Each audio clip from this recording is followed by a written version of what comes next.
Et c'est ça exactement. On parle maintenant de nos enfants 4 ans, 5 ans, même il y en a quelques-uns de 3 ans qui vont entrer à l'école le mois de septembre. Et c'est tellement important de vraiment comprendre de quoi on parle parce que honnêtement, au niveau développemental, ils sont complètement différents des autres jeunes. Et des fois, c'est difficile pour nous, les adultes, de exactement comprendre qu'est-ce qui se passe avec eux parce que ils, ils- ils sont capables à l'âge de 4 ans de s'exprimer, ils sont capables à l'âge de 4 ans d'avoir des belles idées, de vraiment même comprendre certaines règles, certaines façons de faire, de tout expliquer, c'est quoi la partage et pourquoi c'est important. Mais à un certain moment, qu'est-ce qu'on voit, c'est que vraiment, ils ont des difficultés à suivre les règles, à faire qu'est-ce qu'il faut faire. Et ça peut vraiment être un peu difficile pour nous de vraiment tenir la route avec eux autres parce que sur un côté, ils ont l'air très intelligents. Sur un autre côté, c'est comme, wow, qu'est-ce qui se passe ici? Alors, c'est ça exactement qu'on veut vraiment partager avec vous.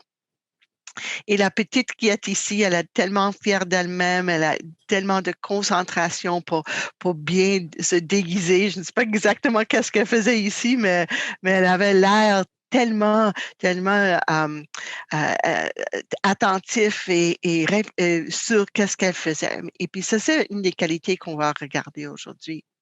Alors, qui sont nos petits d'âge préscolaire? Honnêtement, ils sont charmants, curieux, joyeux, mais ils sont aussi impulsifs, sans considération et besoin énormément d'attention.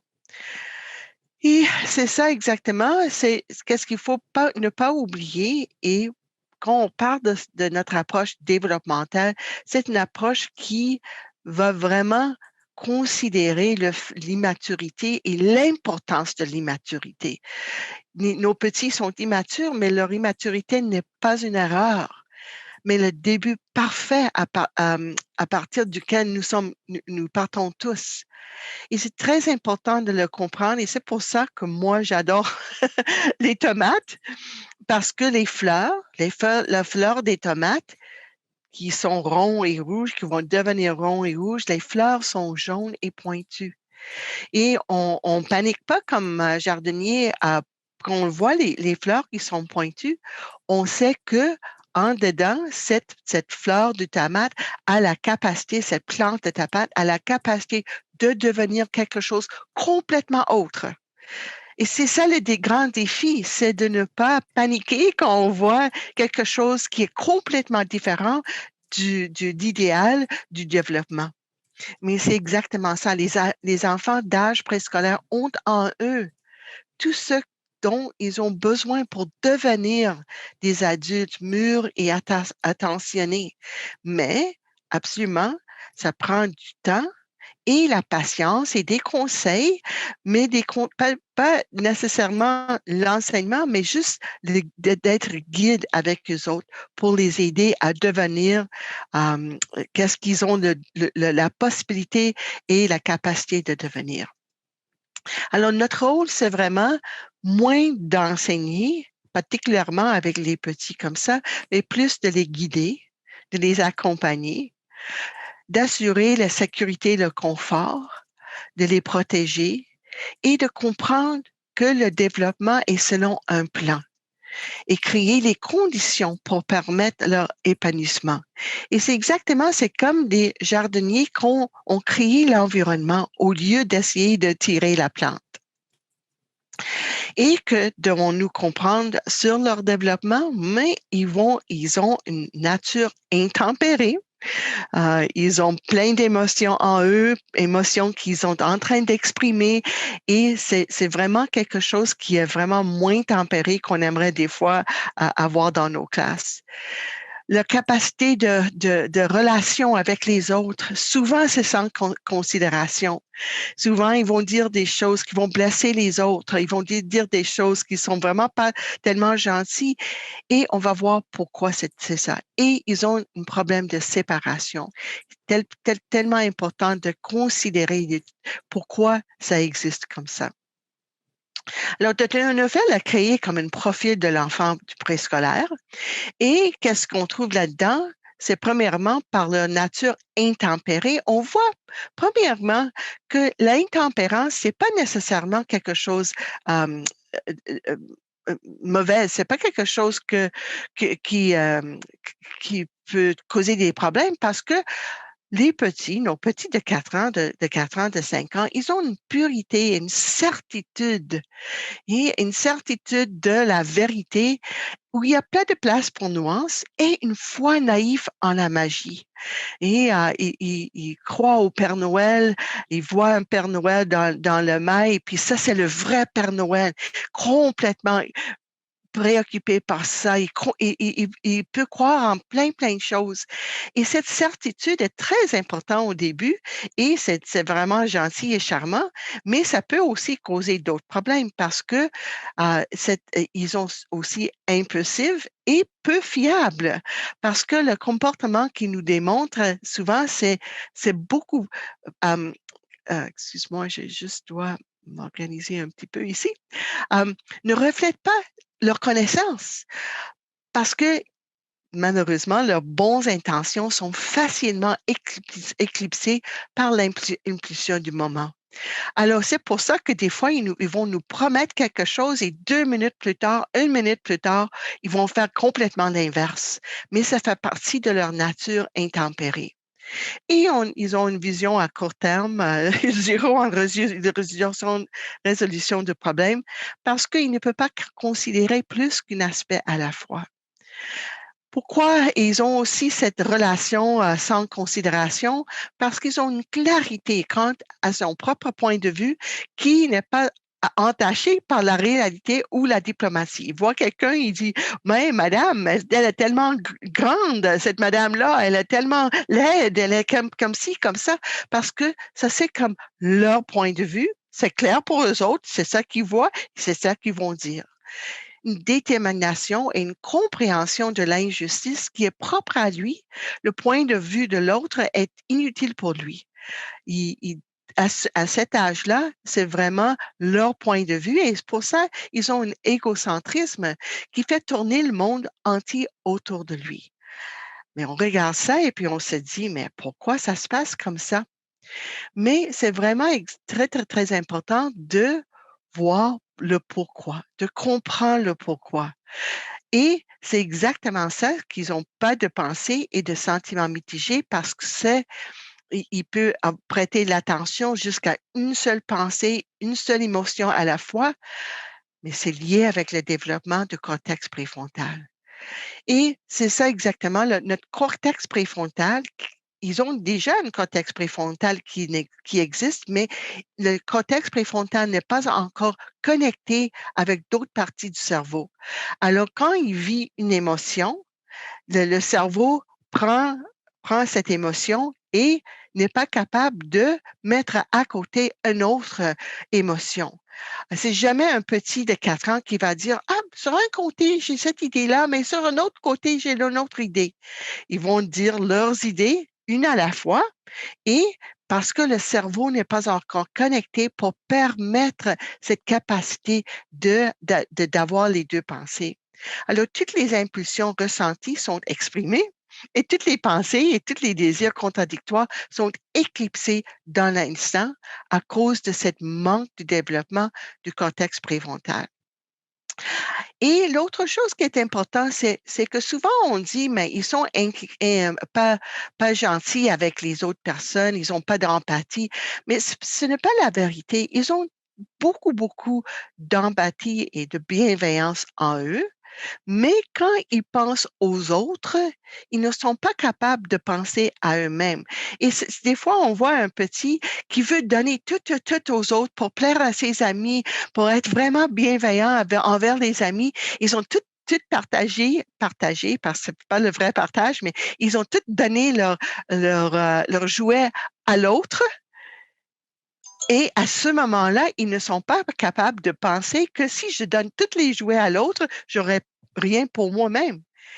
À ce moment-là, il peut penser à l'autre, mais pas à soi-même. Mais quand il pense à soi-même, il ne peut pas, il n'est pas capable de penser à l'autre. Et qu'est-ce qui est intéressant ici, c'est qu'ils vont tous donner les jouets aux autres et ils vont devenir complètement fâchés et tomber en colère parce que il a pris tous mes jouets.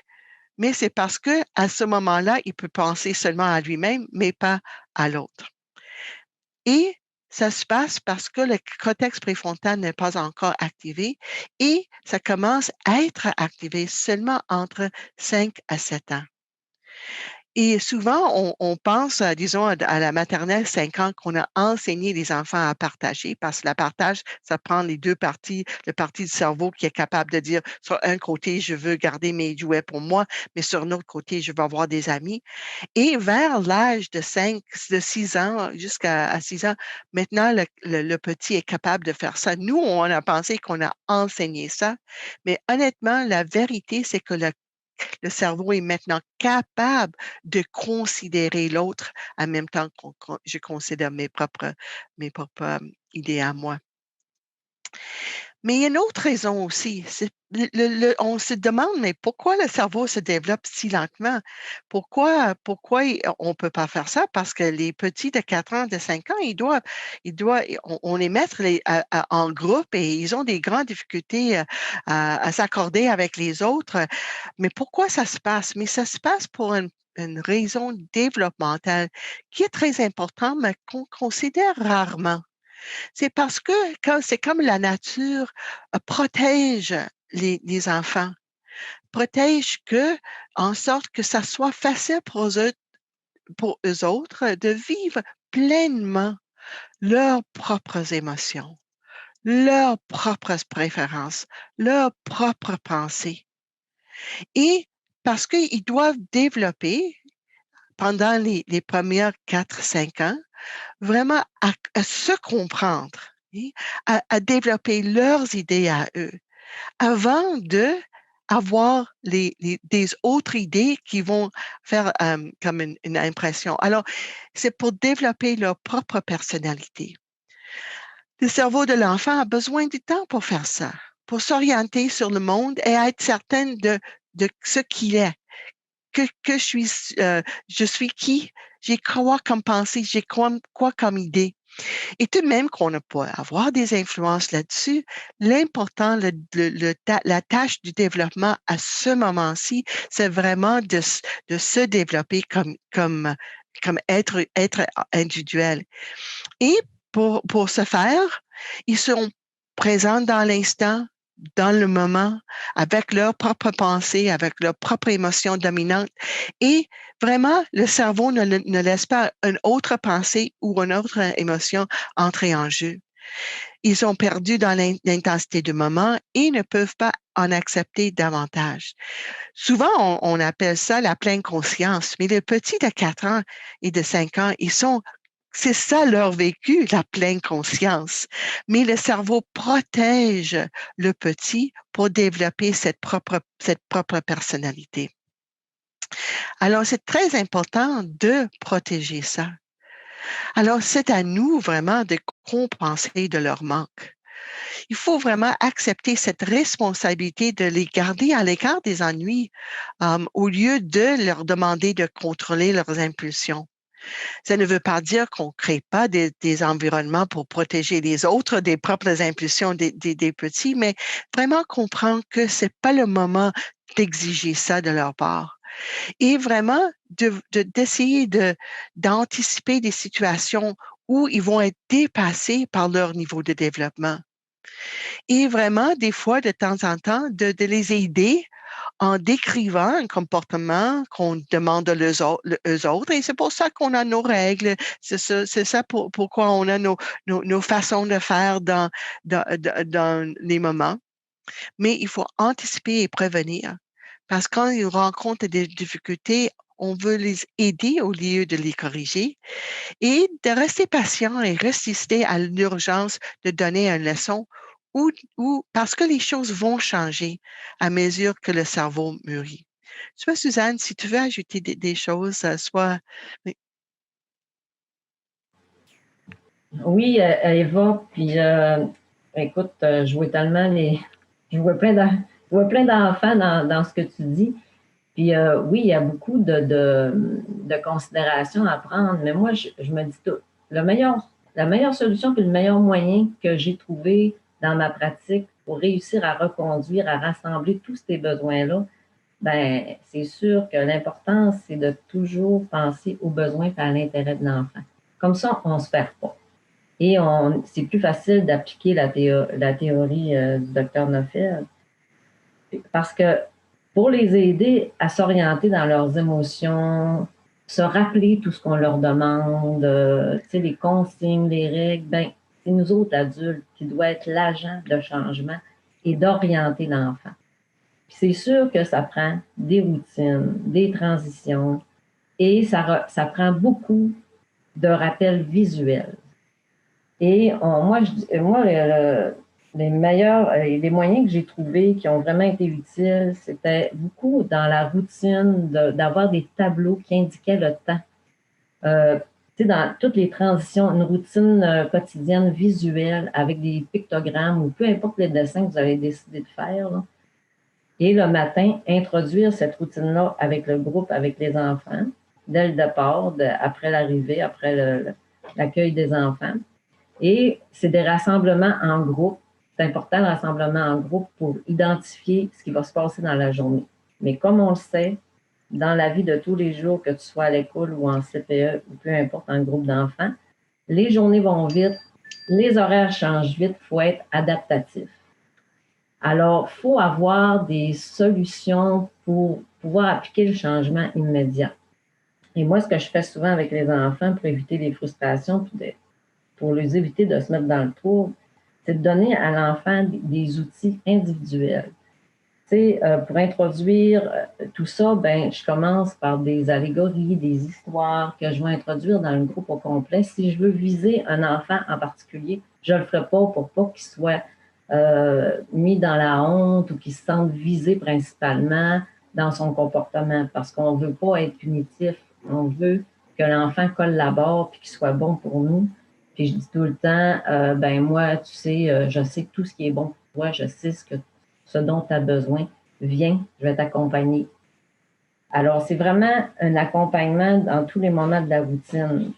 Puis, il y a plein de trucs que je pourrais donner, mais là, je ne veux pas prendre le temps. Oui, c'est ça. On va peut-être pour la semaine prochaine. On pourrait en parler de d'autres stratégies et d'autres choses, oui, absolument. Mais c'est ça exactement. Pour un enfant pour qui le préfrontal n'est pas tellement bien développé, c'est à nous, parce que le préfrontal nous aide comme être humain mature de se créer une structure, mais eux autres, c'est à nous de créer cette structure, cette routine, cet rythme, cet ordre qui est très important. Et hier, on avait avec nous une de mes collègues de l'Institut Neufeld anglophone, Lena Clugston, qui travaille beaucoup aussi auprès des petits. Puis elle a aussi mentionné cet rythme et cet ordre, cette routine.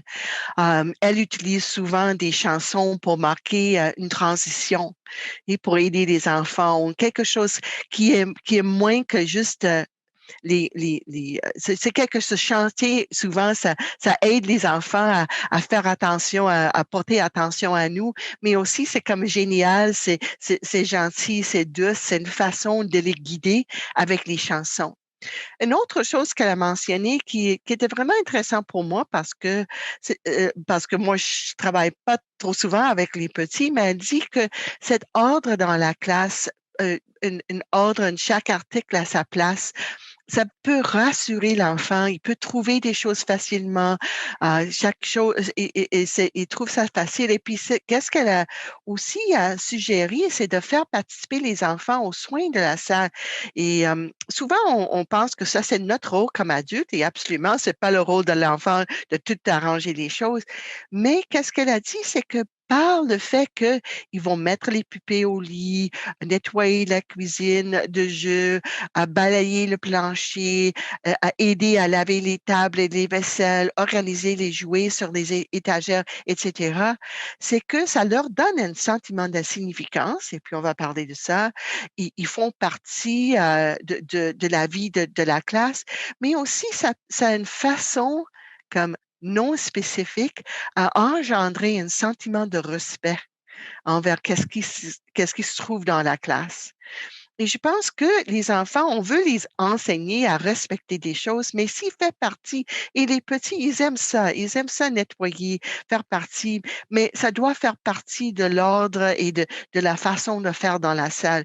Et souvent, on a l'impression d'être pressé par le curriculum, par plein de choses qu'on doit l'enseigner.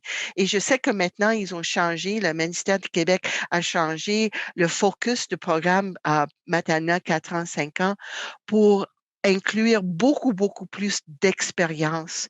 Et ce sont des expériences qui, faisons, qui font partie de la vraie vie. Et maintenant, c'est pas comme une perte de temps qu'ils font ça, mais ça fait partie de leur expérience. Et cet ordre peut aussi très rassurant pour les petits. On continue maintenant avec le problème de séparation. Parce que vraiment, il faut respecter et vraiment prendre conscience du fait que un petit de 4 ans, de 5 ans a tellement besoin des adultes dans leur vie. Ils sont, ils sont conscients et inconsciemment conscients du fait que toute seule, ils ne pourraient pas survivre. Alors, ils ont une grande, grande, grande peur de séparation qui est accablante et parfois paralysante. Et ils ont une fin de contact et de connexion et qui vraiment, euh, qui prime sur tous les autres besoins. Et, ils ont une préoccupation constante vers l'appartenance qui dirige l'émotion et le comportement. Et ils ont une capacité d'être piqués au vif lorsqu'ils aperçoivent des signes de désapprobation et qu'il a l'impression de ne pas compter. Parce que pour un enfant, être en attachement, ça lui rassure que tout va bien dans sa vie et ça lui donne la possibilité d'avoir un repos et en repos, il va se développer. Alors, une chose que on doit être vraiment conscient, c'est vraiment comment l'enfant est affecté par la séparation. Alors, ils ont des problèmes parce que, premièrement, Dr. Neufeld a proposé, et je pense que c'est vraiment, on voit ça dans la vraie vie, que la capacité de développer des profonds attachements, ça prend à peu près 6 ans dans la vie d'un enfant.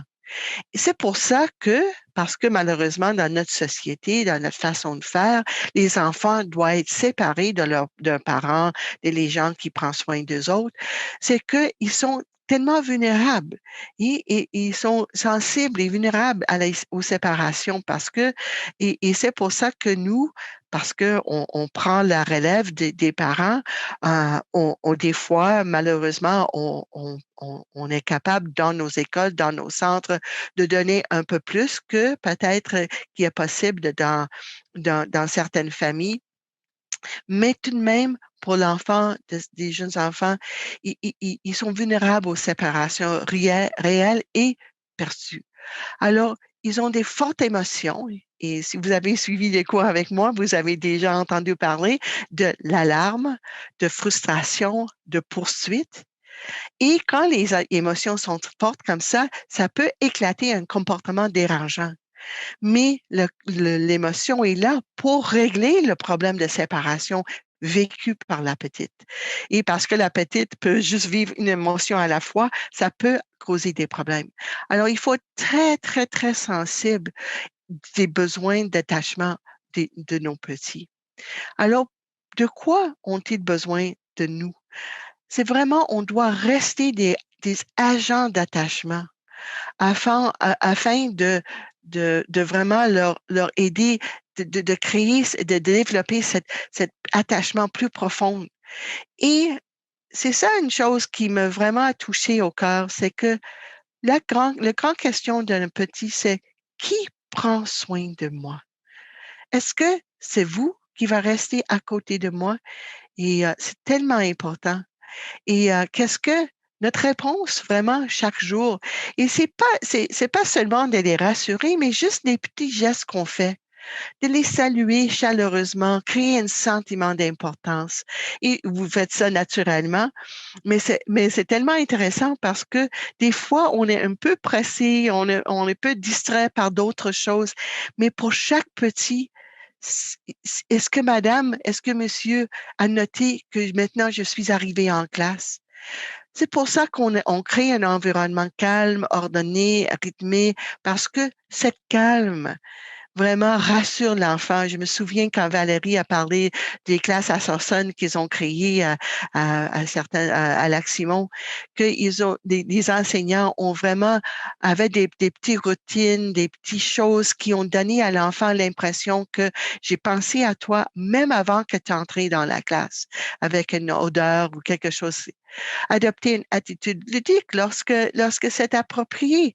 Oui, jouer avec les enfants. Quand peut-être encore une fois, hier, Leïna a partagé un petit truc qu'elle faisait avec les jeunes parce que des fois, on sait que les jeunes de 4 ans, de 5 ans, ils ont plein d'énergie et des fois, ils sont pas la capacité nécessairement de se calmer pour nous écouter. Et puis, quand elle a remarqué que les petits commencé à se déranger, des fois, elle a essayé de jouer avec ça. Elle a commencé à chanter une petite chanson. Oh, hop, hop, hop. Da, da, da, da. Puis elle a fait ça pour aller chercher l'énergie des enfants, pour jouer avec cette énergie et de les amener vers le calme. Alors, c'est ça, il faut des fois jouer et pas seulement essayer de changer les comportements. Vraiment, toujours ne pas oublier que les jeunes sont tellement visuels. Moi, je me souviens quand j'ai observé dans certaines classes, il y en avait toujours certains petits qui étaient un peu ludiques, un peu dans la lune, qui faisaient jamais l'attention. Et malheureusement, chaque fois que ils ont remarqué que les adultes voulaient vraiment avoir leurs attentions, on était un peu frustrés avec eux autres. Moi, je dis qu'il faut être vraiment sensible que quand l'enfant nous regarde, que ça doit être avec un sourire, une douceur dans nos paroles et avec un vif intérêt. Ils ne sont pas inintentionnés par exprès, c'est parce que ça fait partie de leur niveau de développement.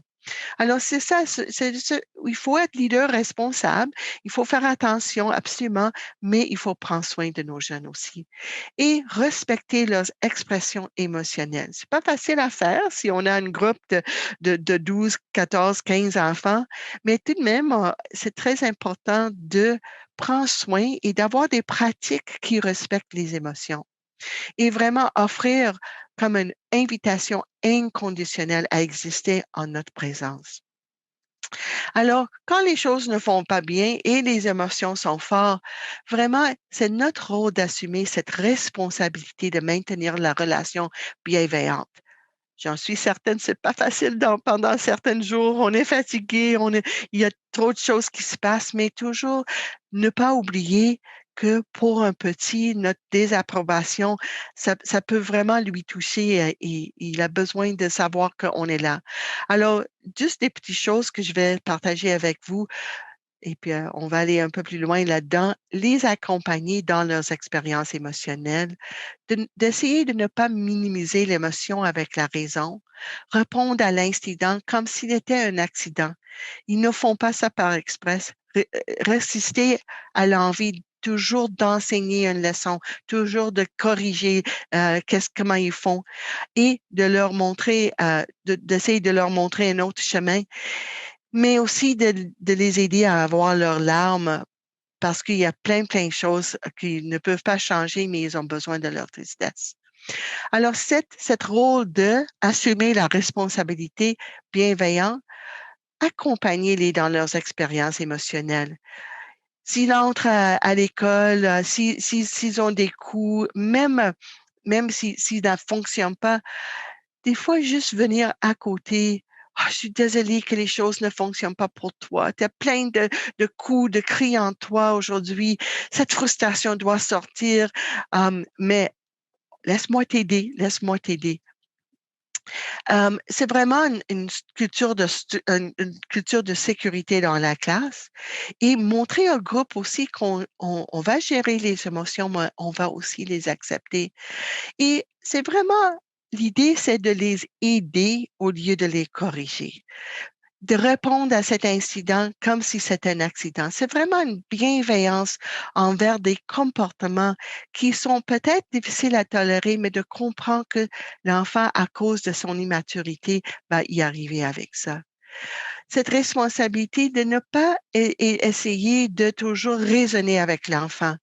Parce que, disons, si l'enfant est bouleversé parce qu'il ne veut pas être laissé à l'école, au lieu de dissuader de qu'est-ce qu'il ressent, ah, tu vas être bien, ça va être correct, maman serait de retour.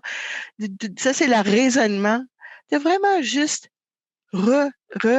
partager, ah oui, tu n'aimes pas ça, reconnaître leur vécu. Ah, tu n'aimes pas ça quand maman part.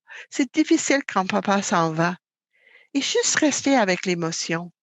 Oui, parce que l'émotion, la vécu de l'enfant, c'est l'émotion. Et vraiment écouter. Mais l'autre chose aussi, de lui rassurer, je vais prendre soin de toi. On va écouter avec notre cœur et respecter cette expérience émotionnelle de l'enfant. Ils n'ont pas toujours besoin d'avoir un raisonnement, mais juste un accompagnement. Et des fois, on a l'envie d'enseigner une leçon, mais vraiment, ils vont voir quand on essaie de leur trop souvent enseigner des leçons, ils vont voir ça comme une désapprobation. J'avais cette expérience avec un très, très, très gentil homme qui était enseignant au maternel 5 ans et tous les enfants étaient vraiment en amour avec lui. Monsieur Jeff, ils ont aimé tellement Monsieur Jeff. Et il avait une façon d'interagir avec eux autres qui était vraiment bienveillant, un homme avait beaucoup, beaucoup de patience. Mais une chose que j'ai remarqué, c'est que, disons, des petits, ils bousculaient ou quelque chose, puis Monsieur Jeff est arrivé et puis il disait, oui, toi, tu dois asseoir ici et toi, l'autre ici. Et ça, c'était génial. Mais il a aussi essayé de les donner une leçon. Mais, mais Pierre, oublie pas que j'ai te dit et Martin, oublie pas que j'ai. Il a parlé, parlé, parlé. Puis qu'est-ce que j'ai vu dans les visages des enfants? Ils n'étaient pas capables d'écouter les bons consignes qu'il essaye de leur donner, mais j'ai regardé dans les yeux. Est-ce que Monsieur Jeff est fâché avec moi? Est-ce qu'il m'aime encore? Alors, qu'est-ce que je lui ai dit, c'est que pas besoin de toujours expliquer les choses. Vraiment juste parce ils peuvent pas encore comprendre que tout de même, et il était vraiment pas frustré avec eux autres, mais il voulait juste les aider. Mais eux autres, ils ont vu ça comme une négative parce que il peut pas avoir, comme, il faut avoir un préfrontal pour comprendre que il faisait ça par amour. Et c'est ça exactement qui était difficile pour lui. Vraiment, des conseils, puis je vais donner un petit moment à Suzanne aussi, peut-être de partager ses expériences avec ça, mais le cerveau va développer. Et c'est dans le moment qu'on doit juste aider les enfants, les accompagner, mais pas avoir trop d'urgence de les changer ou donner une leçon. Suzanne.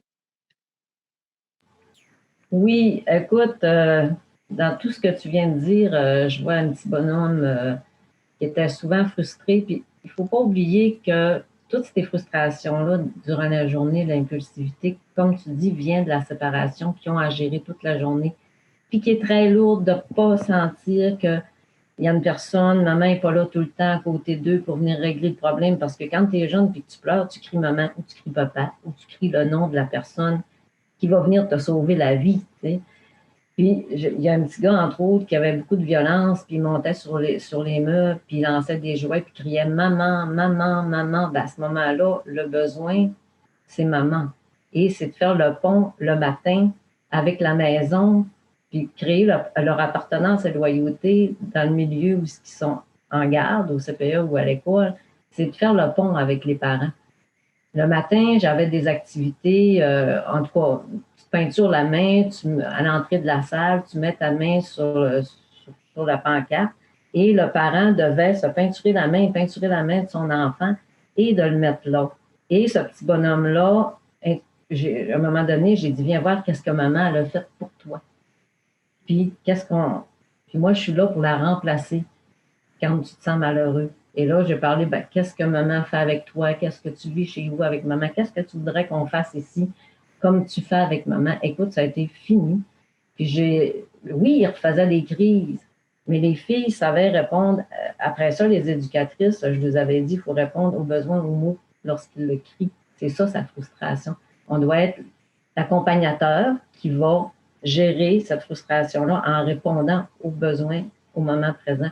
Des fois, c'est de chercher des grandes solutions, puis dans le fond, c'est très simple.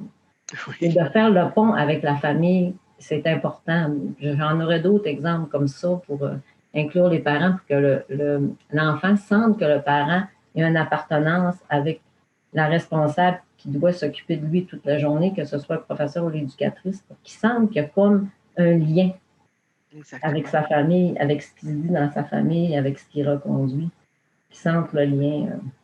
Exactement. Oui.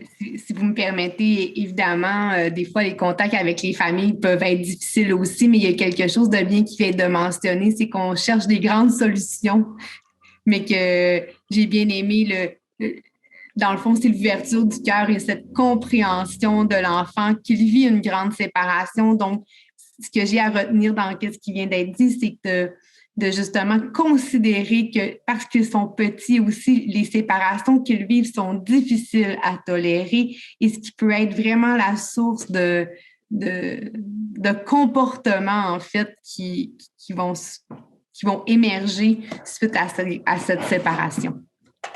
Exactement. Exactement. Alors, c'est ça. On va les aider à trouver un comportement alternatif si c'est possible. Et avec la frustration aussi, on a parlé beaucoup du fait que l'enfant est bouleversé par une grande émotion qui doit sortir, il doit le ventiler. Alors, des fois, on peut les donner des alternatives, un oreiller ou quelque chose qui peut écraser, etc. Des fois aussi, et c'est ça on a suggéré, pendant la pandémie, parce qu'on savait que tout le monde était plein d'émotions, de vraiment essayer de souvent trouver, si tout le monde commence à bouger, et on bouge avec les autres, on trouve des moyens de laisser sortir les émotions au lieu de toujours aider et essayer de gérer les comportements. L'autre chose qui est importante, et malheureusement, je sais que souvent, on n'a pas assez d'adultes dans la classe, mais les enfants ont besoin, les petits de 4 ans, de 5 ans, ils ont besoin de l'avoir leurs larmes. Parce qu'il y a plein de choses. Ils doivent aller à l'école, ils doivent laisser maman avec le bébé, ils doivent suivre, ils veulent jouer, mais ils doivent suivre les consignes de la classe, etc. Et souvent, ils ont plein de larmes en eux. Alors, si on est capable de vraiment aider l'enfant avec la tristesse, prendre un petit moment et avec peu de mots. Et on a déjà parlé de ça, si vous avez déjà suivi des sessions avec moi, des cours, c'est vraiment pas beaucoup de mots, peut-être une petite chanson. Si on a le désir de dire quelque chose, c'est mieux de encore chanter ou juste de faire un petit, juste un petit quelque chose non verbal pour laisser l'enfant vraiment dans la tristesse. La tristesse est essentielle pour nos petits, pour les amener vers l'adaptation et vers la maturation. Et offrir généreusement plus de proximité, plus de l'aide que l'enfant demande. Même si de temps en temps, juste aller voir et aider un enfant avant qu'il le demande. Et c'est ça l'important, c'est avant. Avant. Et c'est pas parce que l'enfant a besoin. Si l'enfant a vraiment pas besoin de nous, il va nous dire. Mais cette petite geste-là dit à l'enfant, je te vois. Je vois que tout de même que tu es capable de faire tes souliers, que de temps en temps, tout le monde a besoin d'aide. Et cette petite geste va les rassurer que les adultes sont conscients et un petit peu d'aide. Et puis, qu'est-ce qu'on sait maintenant avec le développement, c'est que le désir d'être autonome, ça naît en nous, c'est normal en nous des êtres humains. Mais on a aussi besoin de rassurance qu'il y en a des gens qui vont prendre soin de moi. Alors, donner avant la demande est une façon de rassurer l'enfant qu'on lui voit, on est conscient de ses besoins. Hum, Vraiment, l'autre chose, et je ne vais pas passer beaucoup de temps là-dessus, on va avoir une autre session je ne sais pas exactement quand, mais l'an prochain, où on va parler des certaines pratiques. Si vous êtes habitué à utiliser des pratiques comme ça, je vais vous dire de peut-être les laisser pour l'instant.